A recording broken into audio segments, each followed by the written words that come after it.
I'm just playing. I'm just trying to do some emotions here for dramatic effect. Did it work? Did it hook you? Hello, I'm Karen Seltz. I'm the host of Irresistible. You ignite your passion and purpose. It made me laugh at least, and now humor, right? I want to really dive into emotions, thoughts, behaviors, impulses, habits, the disturbing ones, and really nail it for you. Like, really get it to your mind, your subconscious mind, and your conscious mind, what the purpose of those is. Because here's what I see. So all day long, right? I'm seeing people for different things. They're coming to me because they have imposter syndrome and they need to show up online for their business to grow their business to make some money or they're experiencing heartbreak or grief, anxiety, depression, sadness, lack of self-worth, like all kinds of things, right? Some people even for big traumas, PTSD, sexual trauma, rape, big ones, childhood incest, things like that. So one of the things that is really interesting is how we experience things. So most of the time, I don't want to give it away right up front. I want you to buy the milk. That made no sense. I'm the queen of mixed analogies that make no sense. So if you're willing to play along, please do. I'm going to teach you something, I promise. So let's say that you have this friend named Harry and you haven't seen him, for like 10 years and you went to high school together 20 years ago. And you're at the park and there's Harry on the bench. You're like, hey, Harry, how's it going? He's like, "Rah." He's all grumbly. He's all mad. He's like, man, my life's terrible. I'm having a really bad day. And you're like, man, what's going on? What happened? And, you know, he starts to go on and tell you all the things. And you're like, wow, I hope it gets better for you. So then you go and you cruise around the park, you feed the ducks, and you come back. You're like, hey, Harry, how's it going? You doing any better? And he's like, no, didn't I tell you? I'm angry. And you're like, sorry to hear that. Is there anything I can do to help? He's like, yeah, you can go back to high school and prevent my girlfriend from cheating on me because my life's been terrible ever since then. And you're like, dude, it's been 20 years. You're still hung up on that? He's like, what do you mean? Right? He's going to escalate. So, what's going on in the mind of Harry? Now, most people would say that his ex girlfriend caused him to be angry.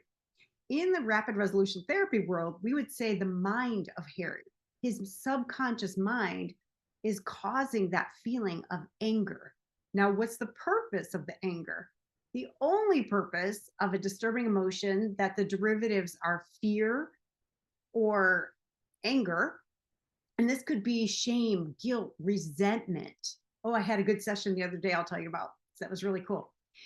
What else? Physical pain is another big one. Physical pain. So all of those are the subconscious mind is attempting to get you to take an action. It's trying to motivate a behavior. Why? All right, let's back up. So the subconscious mind is responsible for 95% of everything you think, feel, believe, and do, plus all the autonomic functions in your body. So if you cut yourself, it heals. That's the subconscious mind taking care of it for you. You don't have to think about breathing when you're having a conversation about somebody with somebody, even let's say, especially an argument. You're probably not super aware of how your tongue moves in order to pronounce a T, right? You're just not thinking about that, or else you wouldn't be able to form two words together, a sentence.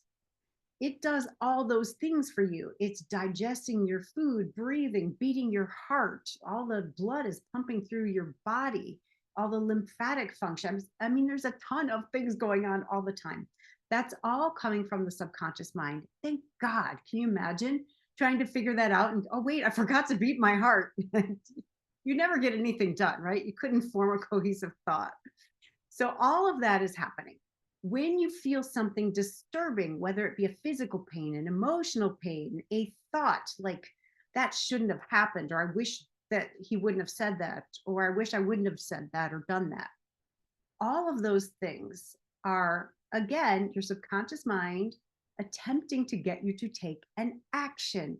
Now, here's the other thing: the subconscious mind is only in the present tense. So when you remember something that was disturbing, the subconscious mind thinks it either just happened, is about to happen, or is happening right now, or all three at the same time.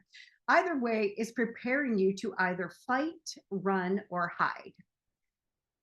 Is that a useful response if the event occurred 20 years ago, like in Harry's case? No, no. And fear and anger are both emotional and physiological, meaning they happen inside your body, responses to a perceived threat. Yes, perceived. We humans were so advanced that we can perceive a threat that happened 20 years ago in an event that is over with. It's not your fault if you do this. This is how this part of the mind works, and it does not interface with the conscious mind well. So that's how we can do this stuff. So back up, back it up. I keep saying that over and over. So you feel anger. Let's take Harry, right? He feels angry. Why? Because he's remembering that his girlfriend in high school cheated on him. His subconscious mind thinks that's happening right now. So it's preparing him to what? Anger prepares you to bite someone really hard and tear their flesh, or of course, punch them, right? He's probably not going to do that. Well, I promise you he's not going to do that. He can't go back in time 20 years and do that. And if he could have done it in the moment, he would have. He didn't do it, let's say. He didn't do anything. He didn't hit anyone or bite anyone back in high school.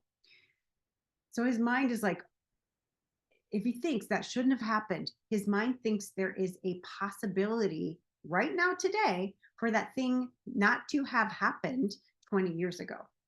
So logically, you can get, yeah, there's no possibility today for that thing to not have happened, right?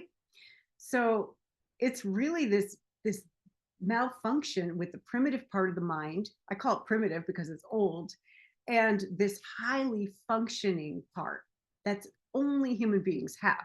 So I just finished this course on anxiety, and it's really fascinating to think about. Fear is extremely useful for animals, extremely useful. It makes them very motivated and focused, and it makes their legs very strong so they can run fast and hopefully outrun the slowest whatever, or the predator. If it's a zebra, it only needs to outrun the slowest zebra. Now, anxiety is a whole nother story, which I covered in a different episode, but I'll just give you an overview right here. Fear is completely useful for animals. For humans, when's the last time you outran a polar bear or a wolf? Like, not usually ever, right? Or anybody or anything. Maybe in childhood. I mean, I had to outrun my brothers a lot. But I haven't done that in, I don't know, 30, 40 years, right? It's been a long time. In animals, when they use this, it doesn't feel bad. If you're afraid and you actually run, it will feel really good in your body. It doesn't feel painful or uncomfortable.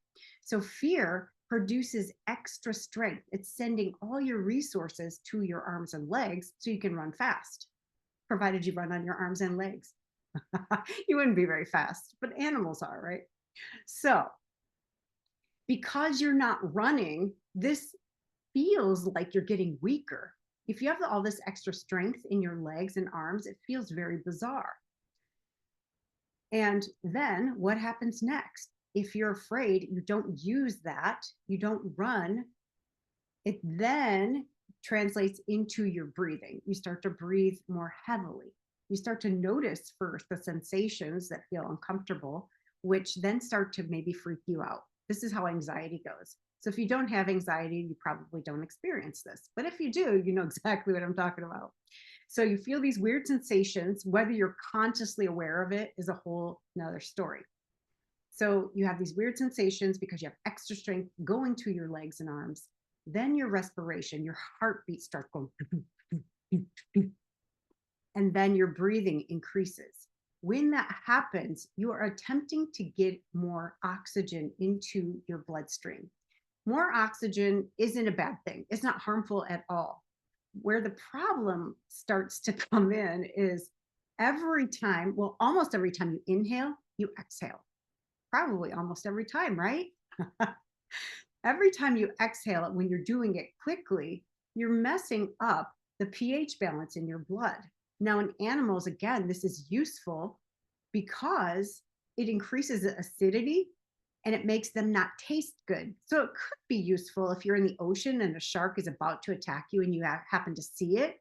That could be useful because then you won't be so tasty and they'll spit you out like that kayaker, right? Well, it didn't bite into him, the whale. So the acidity increases. That makes you seem like you're not getting enough oxygen. If you measured the amount of oxygen in your bloodstream, it would be way higher than normal. You have plenty of oxygen. You probably have enough oxygen for 5 people. You have a lot, but that feels like you're not getting enough. And I've had people say to me, sometimes when I feel like that, I feel claustrophobic and like there's not enough oxygen inside. So I have to go outside so I can get more. Now, logically, they don't have access to that. But if you could be logical, that makes no sense. There's plenty of oxygen everywhere, right? Inside, outside, doesn't matter. So that's all happening. The third piece that happens in anxiety is the thoughts start to race. And again, this is a survival mechanism. If somebody comes up to you, you're at work and they say, hey, one of our coworkers just said they want to murder you and your whole family. You're going to be like, who was it? What did they say? Did they have plans? Like, what did I do to offend them? And you're going to try to gather information. Now, the other thing that happens in most people with anxiety, those racing thoughts. So it's not just gathering information out here. It's what does that mean about me? So there's all kinds of stuff going on. When all three of those are happening simultaneously, that can create what is called a panic attack. Hopefully you don't experience that. So let's get back to fear and anger. The purpose of those to cause a behavior, to motivate you to not sit there and die or get hurt.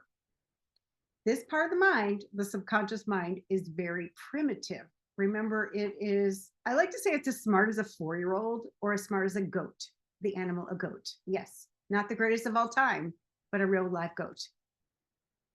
Now, it only thinks in the present tense, right? It does not hear negative words. So if you say, don't panic, it will say, oh, panic. Yes, let's panic. So you got to be really careful when you're speaking to it. It does not understand logic or concepts or generalizations, which is the way most intelligent people think and speak. So this part, you might as well be speaking Mandarin Chinese to it because it has no idea what you're talking about. So you want to talk to it in ways that you would talk to a 4-year-old. And it's going to sound really silly, but very specific actions.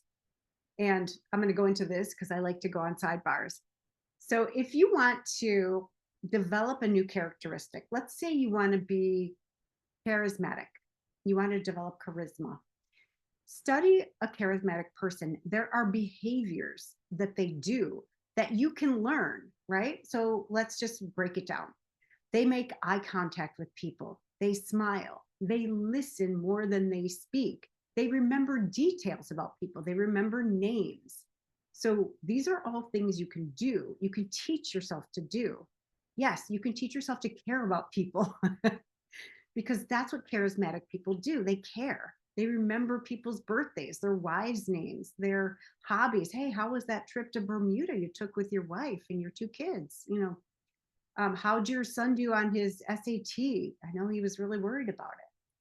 So you can do those things. And you've heard this before. People don't remember what you said. They remember how you made them feel. And all of us, I was talking to my buddy today about that. He's like, we all want praise or I can't remember what he said exactly, but he said, doesn't everyone want love and adoration and to be cherished? I said, only those people who are being honest. Right? So We all want to be seen, accepted, heard, and loved exactly as we are. And when you actually take the time to do that and really demonstrate that you're listening to people, that's part of being charismatic. So that's something you can learn. And any trait, any characteristic you want to learn, study the behaviors. Find somebody famous or not so famous, someone you know that exemplifies that, that really's got that part down, and notice what they do. Study their behavior. Ask them, hey, how'd you develop that? Even being funny can be learned, which is really surprising to most people. So practice, like how do you want to be? Who do you want to be? What are the behaviors of those people? And then start noticing every time you have the opportunity to practice it, to practice those behaviors. And the more you notice them, the more your subconscious mind is going to bring it into your awareness that you're doing it or you're not doing it. Either way is good because you can then adjust, or you can appreciate when you are doing it. And when you aren't doing it, you're like, oh, there's an opportunity I had there. And the very fact that you're noticing it is amazing, because before it would have been, again, below your level of awareness. It would have been subconscious. So if you are feeling any type of disturbing emotion, feeling, and by feeling, I mean, it could be like a tightness in your chest or your stomach, could be tightness in your neck, could be pain. Pain is one that's pretty easy to shift. It's kind of interesting. And I'll talk about it because I find it fascinating. So pain, that reminds me of a saying, I'll say it to you in a minute. Pain is your mind, your subconscious mind, trying to get you to take an action to not to die, to not get dead sometime in the past, or to have someone else not die. So if you've ever been with someone who passed over, or saw an animal get hit by a car, or your animal died, anything like that, the mind will try to cause you to prevent it. And that often shows up as physical pain in the body.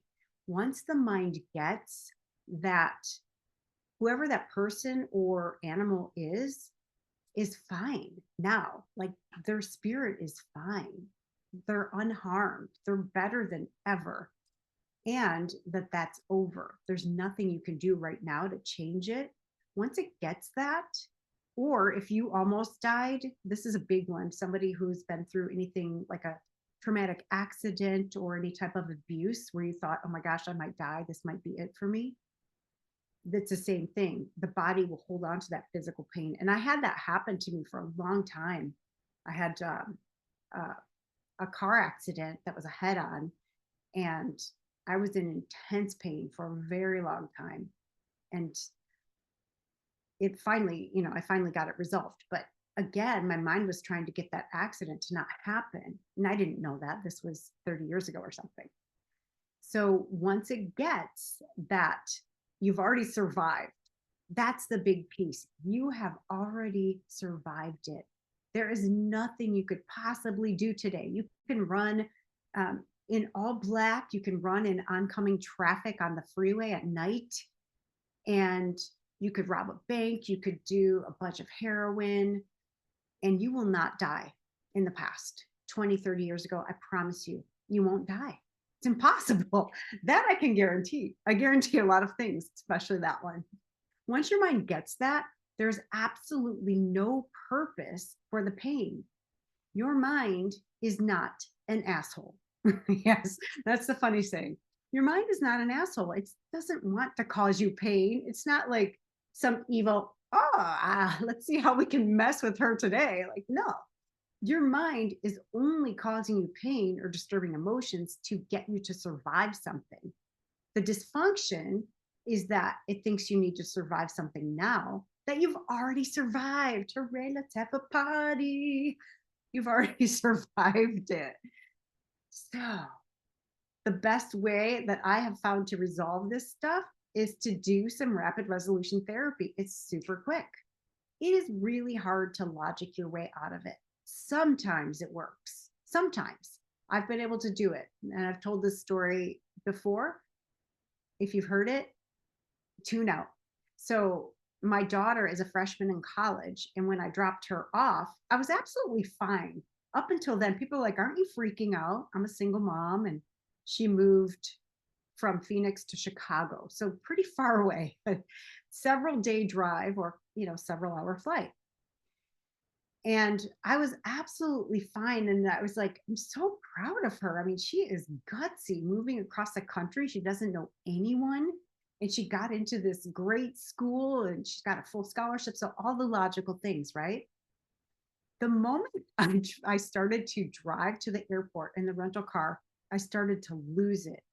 And the roads there are really difficult. I mean, it's like you're on one highway for like half a mile and then another one. I'm like, oh gosh, keep it together, keep it together, keep it together. So when I got to the rental car place by the airport, I lost it. I could not stop crying. I sobbed the whole way to the airport. I finally stopped.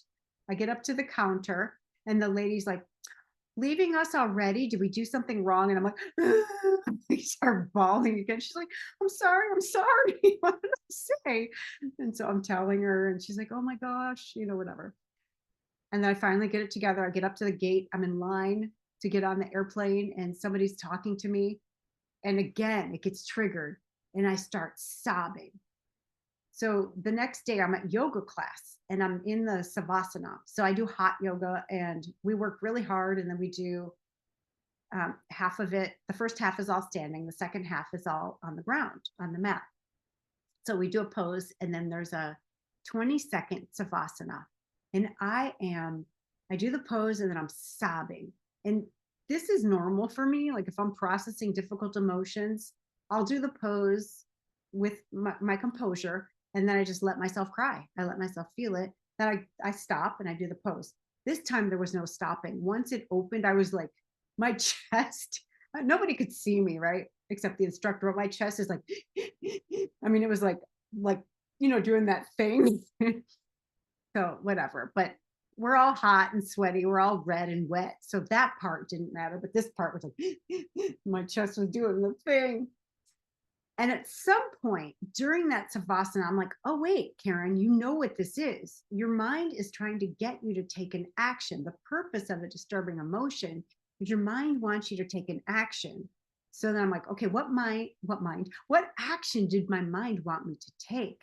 And then it occurred to me, my mind wanted me to not leave her there because I felt like I couldn't protect her when she was so far away, right? So my mind wanted me to take an action in the past, nothing for me to do now, right?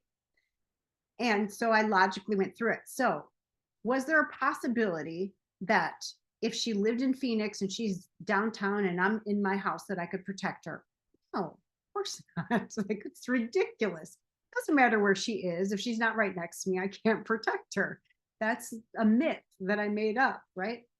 So then the other one is it possible that I would take her with me? Like, nope, you can't go to college where you choose 18-year-old adult daughter. Like, of course not. I would never do that.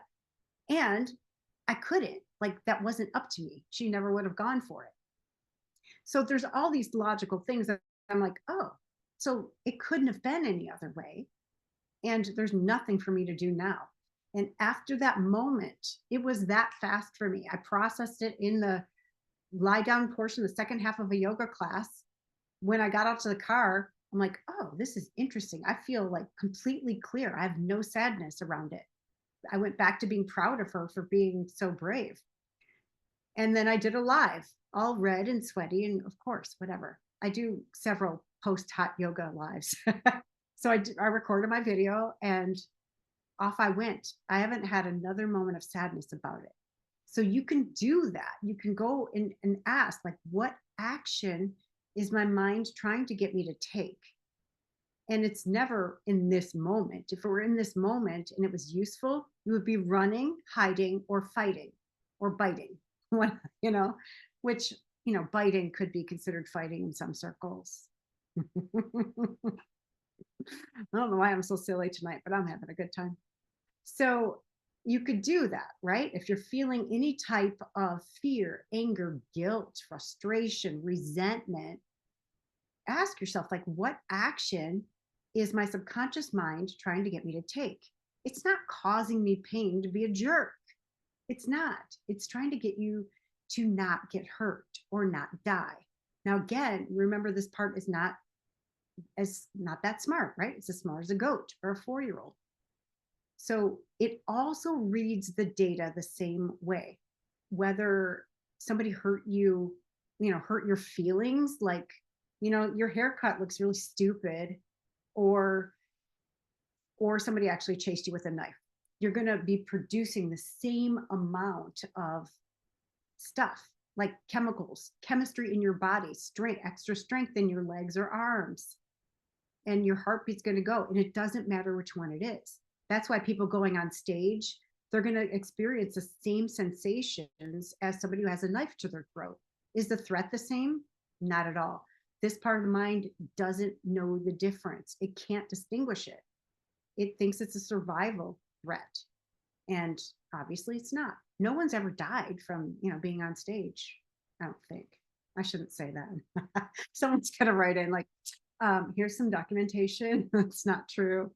So I'm just saying, like, the fear feels like it's going to kill you often, and there's actually no threat to your life. So hopefully that helps you out. If you want some assistance getting this stuff moved and out of the way so that you are free and clear and can just enjoy life and regulate your nervous system, please reach out to me. I'll link it up in the show notes where you can book a free call, and we'll talk about what you've been experiencing, where you've been experiencing any difficulty or turmoil lately. And I'll do an assessment on what I think you're going to need. And here's my promise. I will guarantee, if you do the number of sessions that I'm recommending, I guarantee you a result that you like, not any result, but the result. We will cause the intention to happen. I guarantee it. So that's what I have to say. Thank you so much for watching. Irresistible You, ignite your passion and purpose. Have a fabulous weekend.